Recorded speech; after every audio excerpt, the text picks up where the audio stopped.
Pro Production-ы бүтээл.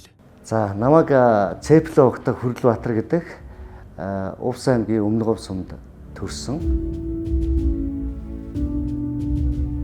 Аав маань болохоор сэхэд хүн байсан. Тэгээд 9 хүүхэдтэй айлын отгон хүүхэд байгаа. Тэр үчи одоогийн шиг бүх юм элбэг дэлбэг байгаагүй. Боорц идэж л өслөө шүү дээ яг үнийг хэлэхэд.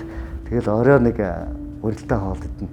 Тэгээд хүүхэд насндаа тэгээд худгаас ус зөөдөг, түлээг хөрөөддөг тий. Хажуу хашааныхаа айлын хүүхдүүдтэй хөөцөлдөж, нуугдаж тоглодог хүүхэд нас маань айгүй ад жаргалтай их дурсамж дүүрэн өнгөрсөн байгаа. 10 жилийн хүүхэд байхдаа би ер нь геологч болъё гэж боддог байсан. Геологийн багжаа барайл ингээл уул хадаар явал эрдэс баялагийг олж илрүүлээл тий.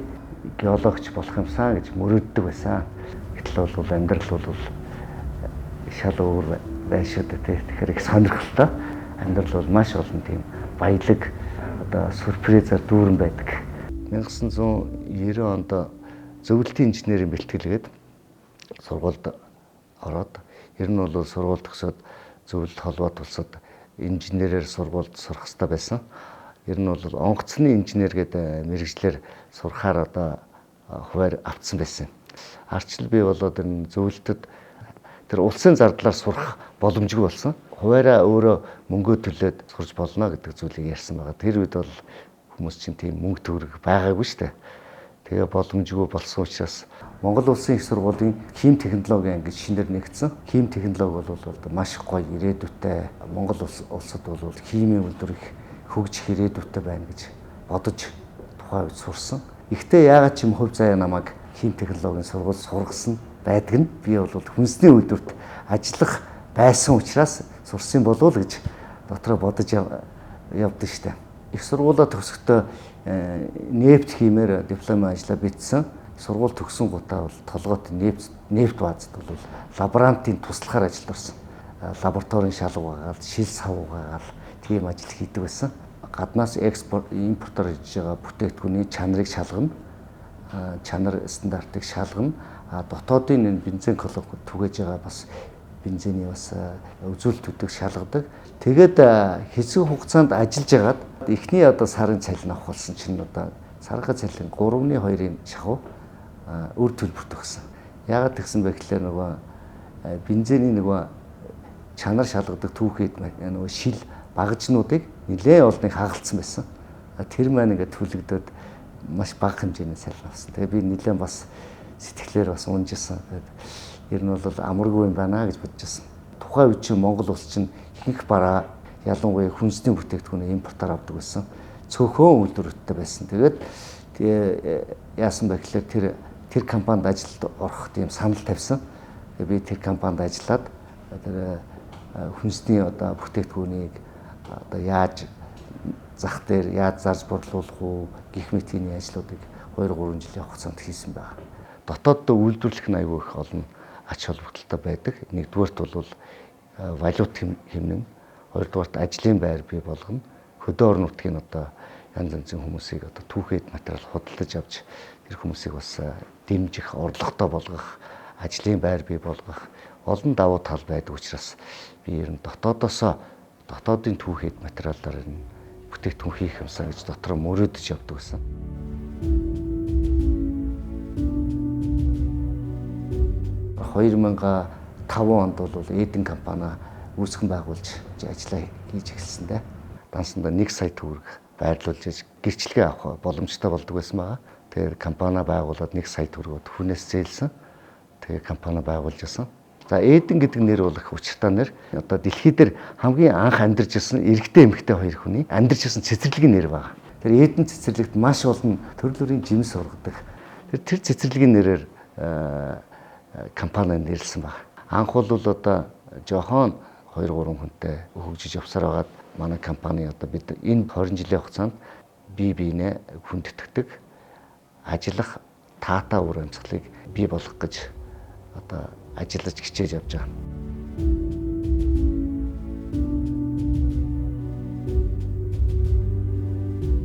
Эден компани байгуулагдаад бид нар Анхны бүтээгдэхүүн бол бид нар 2006 онд үйлдвэрлэж эхэлсэн байгаа. Хиймэл цөгийн бал гэдэг нэртэйгээр бүтээгдэхүүнээ үйлдвэрлэж эхэлжээ. Талах нарийн боов янз бүрийн эмчилгээний зорилтоор бас хэрэгэлдэг. Тэгэхээр зах зээл дээр зарагдж байгаа бас хөөрхөн бас энэ зарагдж байгаа бүтээгдэхүүн байна. Энийг яагаад хийж болохгүй гэж бодол төрсөн л доо. Тэгээд улмаар одоо 2 жилийн дараа бид нар зөгийн балаа үйлдвэрлэхэ болоод хөвсгөл ургадаг зэрэглэг нэрсийг ашиглаад амтлаг гэдэг тийм чанамлыг анх үйлдвэрлэж эхэлсэн. Нэг удаа жимсний чанамл авсан. Тэгээд лангуун дээр харсан чинь дандаа гадаадын бүтээгдэхүүн байсан. Нэрэ чанамл хийж яагаад болохгүй гэж гэдэг тийм бодол төрөөд тэрхүү хооронд тэр худалдагчдын жижиг маркетингийн судалгаа хийцсэн юм шиг санагдаад байгаа. Юу вэ гэхээр ер нь бол худалдан авагч ямар төрлийн чанамл дуртай байдیں۔ Яагаад одоо энэ импортын чанамл их дуртай байдیں гэдэг талаар жоохон яриа өрнүүлсэн л та. Тэгсэн чинь одоо нэгдүгürt боломжийн үнэтэй, хоёрдугаарт бол талхан дээр тавихаар ингээ урсдаггүй импортын чанамл тийм байдаг. Тийм болохоор худалдан авагч нар одоо хэрэглэгч нар их дуртай авд юм гэдэг зүйлийг ярьсан. Зах дээр ингээ жимс зардаг хүнтэй уулзаад ярьж гисэн чинь тэр нэг ихч мэдөө чи нөгөө жимс авъя гэсэн залуу мөн үү? 2 тонн нэрс жимс ирчлээ чи авах уу? гэж ярьж байна. Тэгээгээд авсан баг. Тэгэд нөгөө нэг жимсээ аваад чанамл хийж эхэлсэн анх. Гэртээ орой болохоор л ингээл жимс хойлоод хутгаал ингээл найруулаад 6 сар орчим оролцсон. Яг гадаадын одоо Германых ч юм уу Америкийн чанамлтай адилхан шин чанартай бүтцтэй тийм чанамлыг одоо гаргаж авсан баг. Тэгэд яг уу Монгол улсад анх ийм бүтээгдэхүүн хийсэн учраас нөгөө сүлжээ дэлгүүрүүд наран туул захын худалдан авагч нар их сонирхож худалдан авалт хийдэг байсан.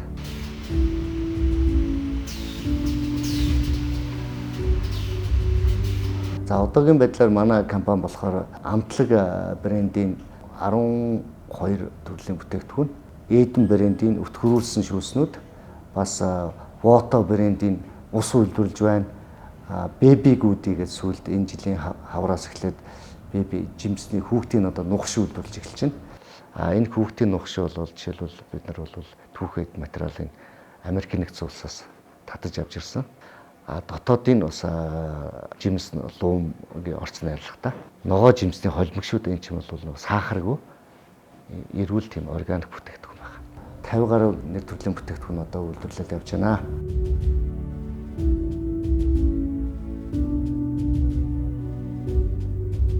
Ногоо жимсээр одоо бас янз янзын бүтээгдэхүүнүүд хийж байгаа нь мөрөөдөл маань биелж байна гэж би харж байгаа.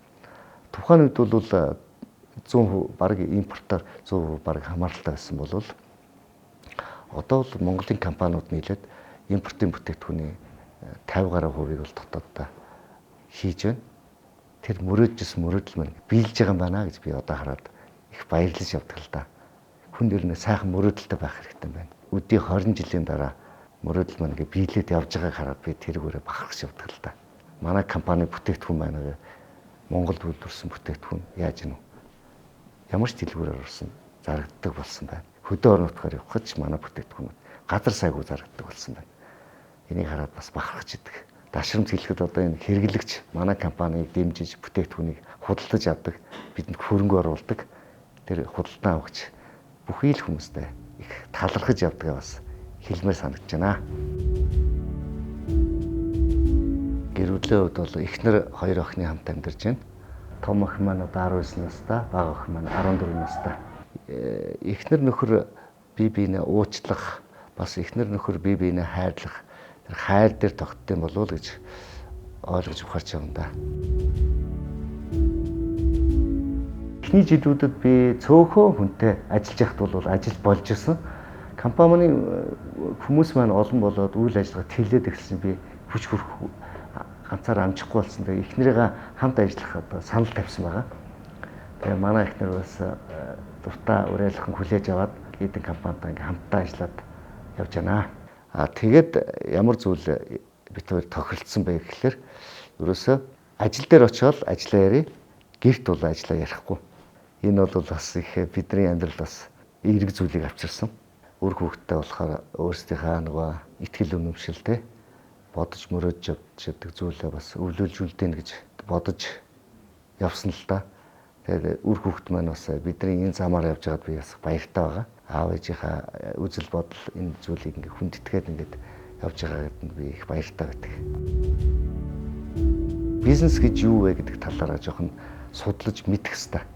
Мэдвэл илүү их амжилтанд хурдан хүрэх юм шиг санагдсан. Юу гэхээр нэгдүгээрт бол ур чадвартай ажилчдаар багаа бүрдүүлэх хэрэгтэй. Тэгэх юм бол танай компани бол одоо хурдан амжилтанд хүрэх боломжтой гэсэн. Ханс гэдэг нэг мундаг багш байсан.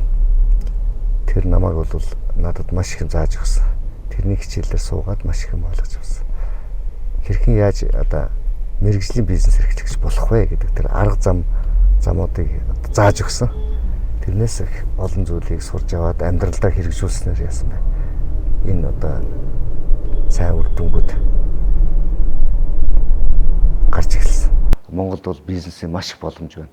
Гадны хүмүүс тэгж ярьдаг. Би бол бас тэгж хардаг. Дэлгүүрт ороо харахаар дандаа импортын бүтээгдэхүүнтэй. Тэр бүгдийг л одоо хийх боломж байна гэж би хардаг байхгүй. Манай компани эрхэм зорилго дээр бид нэг зүйлийг оруулж өгсөн байгаа. Тэгэхээр газар тариалан эрхлэгч жимсэх нь ногоо тарж байгаа газар тариалан эрхлэгч хүүхэн болон аж ахуйн нэгж хамтран ажиллана гэдэг тийм эрхэм зорилгыг бид нэр оруулж өгсөн байгаа. Одоо яг л амьдрал дээр тохиолддог асуудал л да. Хэд удаа бас шантраад болимоор ер нь болиё гэж бас бодож илаа. Шантрах үедээ яасан бэ гэхээр энийг харин хэрхэн яаж даван туулах вэ гэдэг арга замыг эрэлхийлдэг байсан. Тэгээ бас суралцсан. Нэлээд бизнесээ хэрхэн яаж амжилттай болох вэ? Хэрхэн яаж энийг зөв хийх вэ? Энэ хүнд хэцүү байдлаас яаж гарах вэ гэдэг талаар нэлээд их суралцсан. Энэ маань бас биднийг бол энэ хүнд хэцүү байдлаас гарах тэр арга замуудыг олж мэдсэн. Тэрийг амьдралдаа хэрэгжүүлснээрээ энэ одоо хүнд хэцүү байдлаас гарч энэ амжилтанд хүрэх бол их илүү тавигдчихсныг бодоход их сайхан санагдаж байна.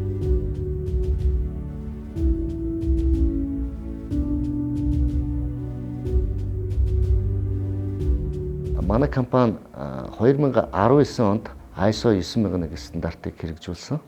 2021 онд ISO 22000 буюу хүнсний аюулгүй байдлын стандартыг хэрэгжүүлсэн. Тэгэхээр манай компани бол олон улсын стандартын дагуу бүтээгдэхүүнээ үйлдвэрлэдэг компани байгаа. Тэгэхээр бид нар бол нэг хэрэглэгчийн сэтгэл ханамжийг дээдлж, байнга чанарыг нь сайжруулж явж байгаа. Манайх бол нэгдүгээрт бол шилэнд одоо бүтээгдэхүүнээс авалдаг. Шилийг бол дахин ашиглах боломжтой. Угаагаа цэвэрлээ дахин ашиглах боломжтой. Хоёрдугаарт бол шил бол хүнсний одоо сав баглаа бодолд хамгийн тохиромжтой тийм савлгаа байдаг. За хоёрдугаарт нь бол бид нар хог хаягдлаа ялгадаг байгаа. Энгийн хог хаягдал дахин одоо ашиглах боломжтой хог хаягдал гэж хоёр ялгадаг. Манай компани одоо сүүлийн үед тавьсан төхөөрөмж бол цагт 10 тонн бус цэвэршүүлэх төхөөрөмж тавьсан байгаа. Компани маань шинэ бүтээгдэхүүн үйлдвэрлэж байна. Бид нар дахиад шинэ үйлдвэр барьж байгаа. Сүүлийн жилүүдэд нэлээд одоо үргэлжиж байна л да. Ажлын хувьд бол одоо би нэг санаа зовхгүй байна. Манай хамт олон бол мундаг хамт олон байгаа. Нэг том зорилго байгаа. Юу гэхээр Монгол оронд маань жимс шимсэх нь бас хангалттай их биш байна. Тэгээд энэ жимс шимсэхнийг тарж ургуулах эхний ээлжинд дотоодынхаа хэрэгцээг хангах. Тэгээд дараа нь одоо импортлох хийх одоо зүйл зайлшгүй гарч иж байна. Газар тариалан эрхэлж байгаа хүмүүстээ одоо дахиад олон төрлийн жимс шимсгэн тарж ургуулаач гэдэг зүйлийг одоо хүмүүстээ ярьж байгаа.